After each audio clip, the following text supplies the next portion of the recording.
it turns around and goes up.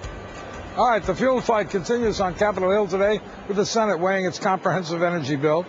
Which proposals will survive? Who's got the best policy? Let's talk to Chris Horner, author of The Politically Incorrect Guide to Global Warming and Environmentalism, and David Hamilton, director of the Sierra Club's Global Warming and Energy Program. I'll start with Chris. Who has the better energy plan?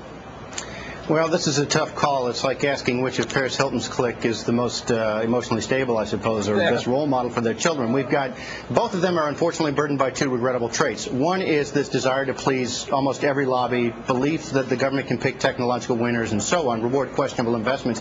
But also they both are manifesting this idea that we use far too much oil, but you better keep the price down and swirl in an increasing amount of moonshine at the same time. But the distinction we see is that 2 years ago, when the Republicans passed a supposedly comprehensive energy bill, is that it included $35 billion in subsidies, but also, in a revolutionary sense for an American energy piece of legislation, some supply-side encouragement to break down those barriers of bringing some energy to market, including particularly domestic resources. We're the only country in the world with significant resources that we're too arrogant to extract. We're going to instead put ourselves in a very vulnerable position. This bill has none of that. It's all the subsidies and then demand-side restrictions. Very bad idea. Let's get Dave Hamilton's view.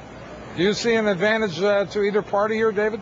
No, I think the analysis that it's really more on a regional basis is more accurate. And it goes issue by issue, because you're going to have questions of, do we move forward and increase our supply of renewable energy and energy efficiency and start to address the future and the problems we're facing, or do we do what energy policy has always been, which is to line the oil, coal, nuclear, and utilities up and say, what do you want?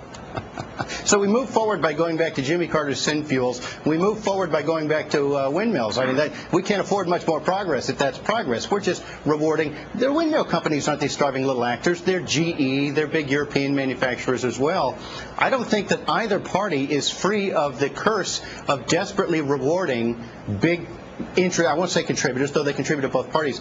Big energy interests, small energy interests, the farmers, you name it. It's a matter of degree, but also, do you focus on supply-side encouragement or demand-side restrictions? Dave That's Hamilton. The only distinction. Dave Hamilton, what are the most important things that you want to see come out of this bill? We need to see a kick in the pants of the renewable energy industry in this country so that utilities are generating a certain amount of their electricity from renewable sources. We need a significant larger boost of energy efficiency, which is the cheapest, cleanest, quickest way to lessen pressure on energy supplies.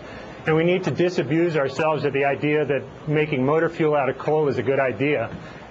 We have a choice right now whether to move into the future and start addressing global warming and many of the problems we're facing, or are we going to make it worse? And liquid coal would only make global warming significantly worse. And what about the mileage, the CAFE standards? Making cars more efficient, again, solves a number of problems at the same time. It reduces global warming emissions, saves consumers money at the pump.